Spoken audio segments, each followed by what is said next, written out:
Today we're diving into the world of precision agriculture, Oh, yeah. and specifically Precision agriculture. how sensor technology is changing the game when it comes to something vital, Yeah. soil moisture. Yeah. You've sent over some fascinating research on this. So Looking forward to this. get ready to see how far we've come from the days of farmers painstakingly checking individual probes by hand. It's remarkable, isn't it? It's amazing how this technology's evolved and the impact on modern farming is just huge. And Absolutely. scratching the surface. Yeah, I'm ready to dig in. The materials you shared about the history of soil moisture probes really set the stage. Okay. Before we get to all the high-tech stuff, Yeah. let's rewind back to the early days, the 1990s, and before we're talking resistance-based probes, manual data collection. Right.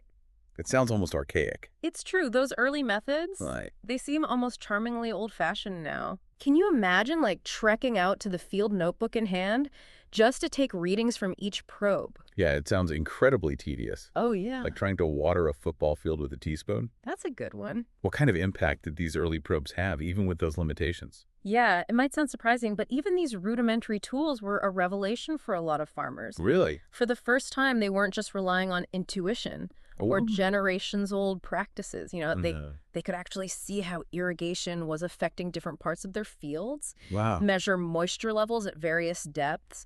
It was the very beginning of data-driven decisions in agriculture. Wow. A far cry from simply eyeballing it and hoping for the best. Exactly. So when did things start to move away from these manual methods? I mean, some technology played a big role. Absolutely.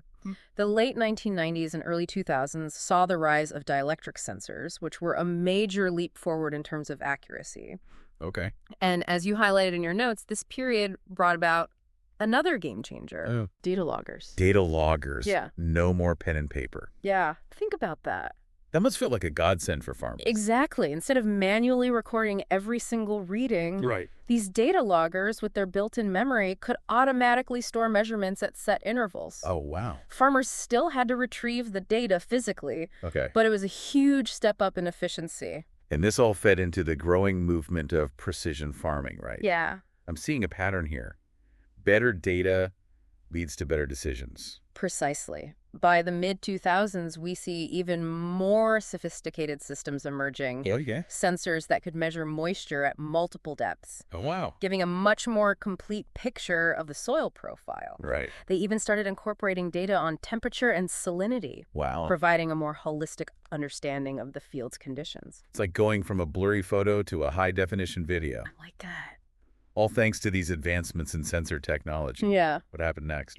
Well, around this time, things start to sound very familiar. Okay. This is when the technology really takes a giant leap. Okay. Remember those integrated platforms you were curious about? Yes. That's where this all gets tied together. Okay. Data from those increasingly sophisticated soil moisture probes started to be combined with information from other sources, weather stations, for example. Right. This allowed for real-time monitoring and even remote data access, Wow. bringing us closer and closer to the connected farms we see today. So farmers could, in theory, be sitting at home on their computer sipping coffee Right. and see exactly what was happening in their fields in real time. Exactly. That sounds amazing, but managing all that data Yeah. must have presented a whole new set of challenges. You're right on the money. That's where our story takes another interesting turn. And we'll delve into that fascinating development right after this. Remember all those challenges that came with managing mountains of data? Yeah. That's where our next big technological leap comes in. Okay. The cloud. No, and no, I'm not talking about the fluffy white things in the sky. You're talking about cloud storage, right? Exactly. The same technology that lets us store our vacation photos and share files instantly. Precisely. I'm guessing that was a real game changer for farmers who were dealing with more and more data all the time. Absolutely. With the cloud, suddenly all that data from those high-tech sensors and platforms didn't need to be physically stored or retrieved. Right. It could be sent wirelessly to remote servers, Oh, wow. making it accessible from anywhere with an internet connection. Wow. That meant no more being chained to those data loggers. That must have felt like being freed from data shackles. But cloud storage wasn't just about convenience, was it? No. I bet that's when the real power of data analysis started to emerge. Absolutely. Remember that in the I past, think. even with data loggers, farmers were limited in what they could do with the information they collected. Okay. Now, with all that data living in the cloud, Yeah. it could be crunched, analyzed, and turned into actionable insights on a whole new level. We're Okay. talking about optimizing irrigation schedules down to the minute, Wow. predicting yields with incredible accuracy, and even proactively managing soil health based on real-time data. It's like having a crystal ball for your farm. Mm. It sounds like those early sensors and data loggers really paved the way for this cloud revolution. They definitely laid the groundwork, Oh, but we're not done yet. This next development you asked about, okay. this is where things get really interesting. Okay. Remember the Internet of Things, or Mhm. IoT as it's commonly known? RUT. Yeah. That's the idea of connecting everyday devices to the internet, right? Exactly. Like smart refrigerators and fitness trackers. Precisely. Mm. And in agriculture, IoT takes on a whole new level of importance. Okay. It's not just about connecting one type of device, Right. but rather creating an entire ecosystem Okay. where sensors, machines, and even livestock can communicate with each other. Wow. We're talking about a world where a moisture sensor in the field can send an alert to a smart irrigation system. Oh, wow. Which then automatically adjusts watering levels based on real-time data. It's like the farm of the future is now the farm of the present. This interconnectedness must be where companies like Zenseio, the company you mentioned earlier, come into play. Precisely. You're clearly thinking along with this evolution. Yeah. While Zenseio doesn't manufacture soil moisture probes or develop data analysis software, their role is absolutely critical. They're the connective tissue that holds this whole ecosystem together Wow. by providing the reliable, robust connectivity that makes these systems possible. So while those sensors and software platforms are important, Yeah, none of it works if the data can't move seamlessly from point A to point B, right? you got it. Zenseio specializes in technologies like LoRaWAN and LTEM, Yeah. which are designed specifically for the unique demands of agriculture. Okay. They can handle vast distances, challenging terrains, and a huge volume of data without breaking a sweat. This is fascinating. It's like a hidden world of technology that most people don't even realize is powering modern agriculture. But how does it all work in practice? Can you give me a real-world example? Absolutely. Imagine a sprawling farm. Okay. Hundreds of acres, with sensors strategically placed throughout the fields, Right. constantly monitoring moisture levels. Okay. These sensors, thanks to Zenseio's technology, Yeah. can transmit data wirelessly over long distances to a central hub, Wow. even in areas with spotty cell service. Really? This data is then relayed to the cloud, where it's crunched by sophisticated software that can detect even the slightest changes in soil moisture. So no more relying on gut feelings or eyeballing the fields. Nope. This is all about data-driven decisions. Exactly. But what happens when the software detects a problem? Let's say one corner of the field is getting too dry. That's where the real magic of IoT comes in. Okay. The software can automatically trigger a response, perhaps activating a targeted irrigation system in that specific zone. Oh, wow. No need for a farmer to manually drag hoses around or guess how much water is needed. Right. Everything is automated and optimized based on real-time data. It's like the farm is thinking for itself. But this interconnectedness must go beyond just soil moisture right now. You're right, it's much bigger than that. Okay. But before we get into how this technology is being used to monitor everything from nutrient levels to pest infestations, let's take a quick pause. Okay. We'll delve deeper into those exciting advancements right after this. We're back.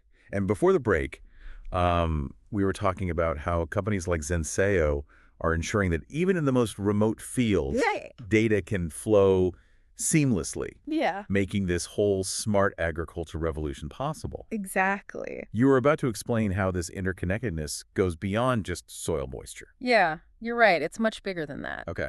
Think about all the factors that go into growing healthy, thriving crops. Right. Nutrient levels, pest pressure, even microclimates within a single field. Wow. The beauty of IoT is that it allows farmers to monitor all these variables in real time, Right. and more importantly, make data-driven decisions to optimize each one. It's amazing to think that we can track something as granular as the microclimate of a specific patch of farmland. Yeah, it's pretty remarkable. Can you give me an example of how a farmer might use that data? Absolutely. Let's say you're growing a particularly sensitive crop, Okay. and one corner of the field tends to be a bit cooler and more humid Right. due to a combination of shade and wind patterns. Right. In the past, a farmer might not realize this discrepancy until it was too late, Right. and they saw a difference in yield or crop health. Right. But with IoT sensors, can detect these subtle variations in real time. So the farmer armed with this information could adjust their irrigation or fertilization strategies for that specific microclimate. Exactly. That's incredible. It's like each plant is getting personalized attention. Precisely. And this level of precision isn't just good for yield, it's good for the environment too. How so? By applying water and fertilizer only where and when it's needed, Right. we reduce waste and minimize the impact on the surrounding ecosystem. You mentioned in your research how interested you were in sustainable farming practices. Yes, And this is a perfect example of how technology can help. absolutely. I'm seeing a clear theme here. Yeah, Better data leads to better decisions, right. which leads to more sustainable and profitable farming. Exactly. And it's not just about the data itself, it's about what we do with it. Right. This is where companies like Zenseio play a critical role. Okay. By ensuring that data flows reliably from those sensors in the field to the cloud and back again, Right. they're enabling a whole new era of precision agriculture.